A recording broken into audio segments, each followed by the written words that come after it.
السلام عليكم ورحمة الله وبركاته. ازيكم عاملين ايه؟ يا رب تكونوا بخير ان شاء الله. هبدأ الفيديو معاكم ان شاء الله كده. هنفض الأوضة اللي فيها الفرن أوضة البلكونة يعني.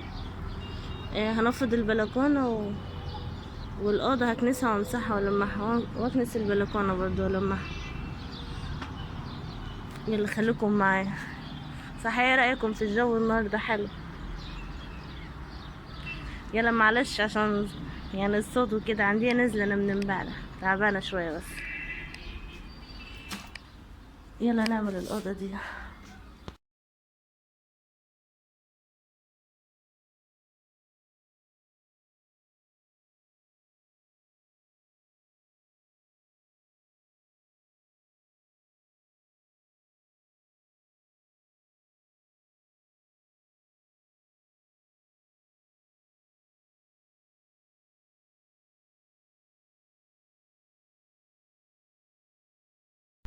كده خلصت الأوضة، نفضتها ومسحتها والبلكونة كمان.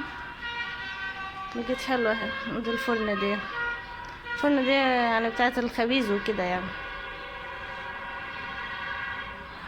وادي الميكروويف. دي كتب قديمة بتاعت العيال، فانا حطيتها هنا اهو، وقلت ربما حد يعوزها يعني ولا كده يحتاجها، اديها له ان شاء الله. وادي البلكونة اهي.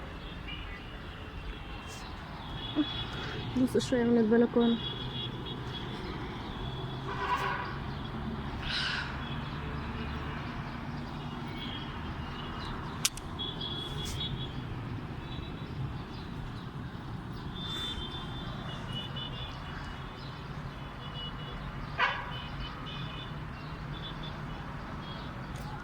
بس كده. ندخل نشوف ايه في تاني عايز يتعمل. هغسل معاكم شوية مواعين، وبعد كده ان شاء الله هعمل الطماطم معاكم ازاي يعني بصلصها يعني. يلا خليكم معايا.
غسلت الطماطم دول 10 كيلو طماطم يعني.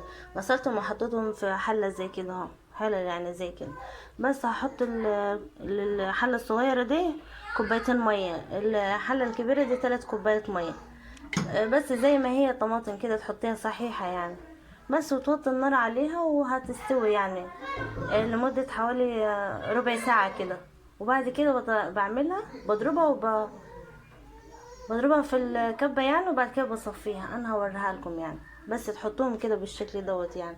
ما يعملش حاجة. المنظر اللي انتوا شايفينه من فوق ده كله هينزل لتحت يعني، لما المية تتصفى من الطماطم هتنزل لتحت. بس بالشكل ده. شوفوا منظر البوتاجاز. هنعمله بعد الطماطم ان شاء الله. وهنا بعد ما اللهم صل على النبي. وهنا بعد ما غلت يعني الطماطم مع المية، صفت المية بتاعتها برضو. نسيت اقول لكم انا هنا حطيت كوبايه يعني، اتلخبطت لما قلت لكم هنا متهيألي كوبايتين، هنا حطيت كوبايه واحده، وهنا احط كوبايتين يعني ميه من الكوبايه اللي هي ايه،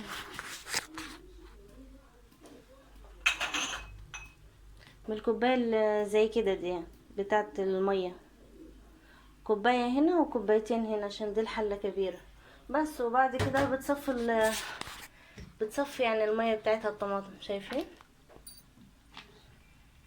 بس وهنا اهو تحطي معلقة سكر كبيرة، وهنا معلقة صغيرة عشان الحلة دي صغيرة طبعا. يعني هنا حطيت معلقة صغيرة سكر، وهنا معلقتين، معلقة كبيرة قصدي، هنا معلقة كبيرة.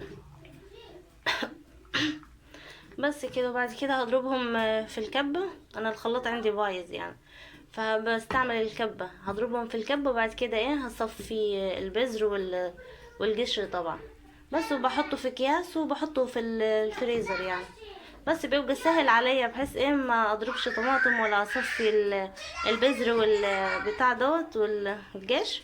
فكده بتبقى الطريقة دي سهلة يعني. على طول اسحب الكيس واعمل في الميكرويف وخلاص يعني، بيسيح يعني. بس هضربه وهوريهولكم. هنا قلت اعمل معاكم الصالة عبال ما الطماطم تبرد يعني. عشان هضربوها في الكب ان شاء الله. سبتها تبرد وقلت الم الصالة الاول. شايفين المنظر؟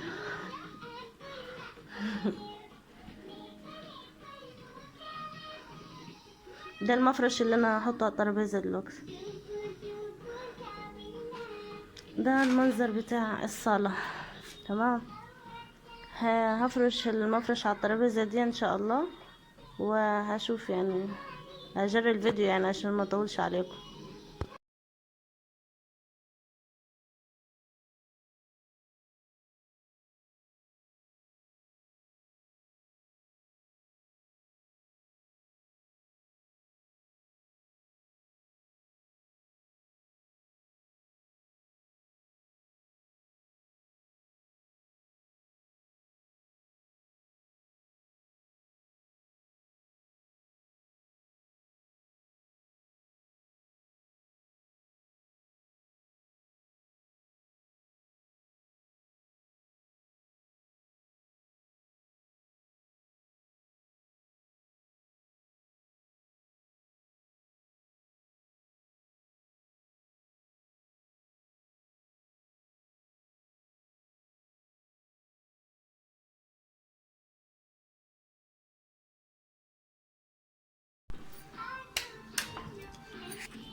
كده خلصت الصلاة معاكم، رتبتها يعني وكده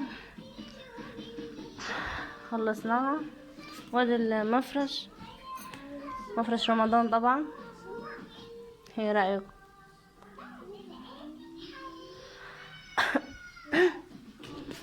وادي البتاع دوت، ادي الزينة بتاعت رمضان. علقت حبل نور كده اهو، يعني على كده معرفتي يعني ما كده.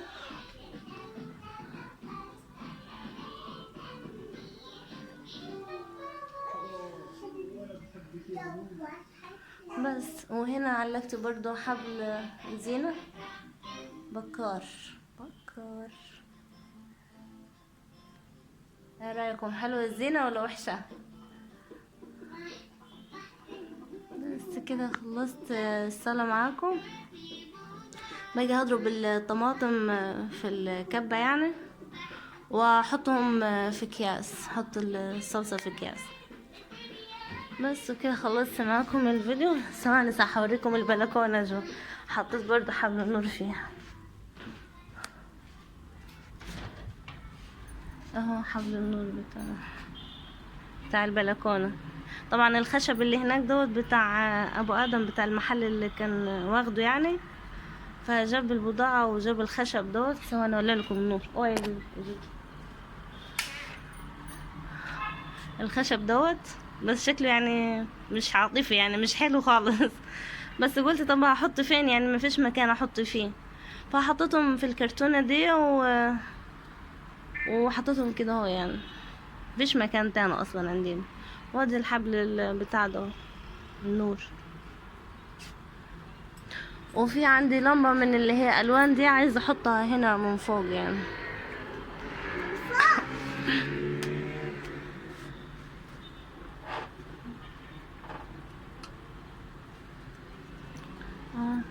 كده يعني.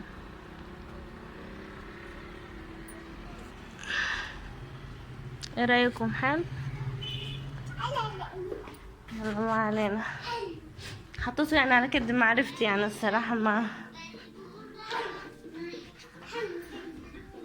بس ودوت طبعا. وكده خلصنا الصاله يعني الحمد لله. ندخل على المطبخ اكمل الطماطم. وبعد كده لما المطبخ يعني ان شاء الله. هنا ضربت الطماطم في الكبة، يعني هوريكم بس الطريقة يعني ازاي. وراح اصفي في المصفى دي اللي معايا، بس تكون خرمها رفيع يعني. في نفس الحلة بتاعت الطماطم، شايفين الطماطم في الحلة؟ في نفس الحلة هي بس فضيتهم في حلة تاني. ونفسها هي بس عشان كبيرة يعني تاخدهم، يعني تاخد الكمية كلها عشان احط في الكيس على طول يعني. بس واصفي زي كده اهو. واصفي وبالطريقة دي يعني لغاية ما اخلصهم كلهم كده. هعمل الكمية كلها وهجري الفيديو عشان يعني ما اطولش عليكم.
وهنا خلصنا كمية الطماطم كلها.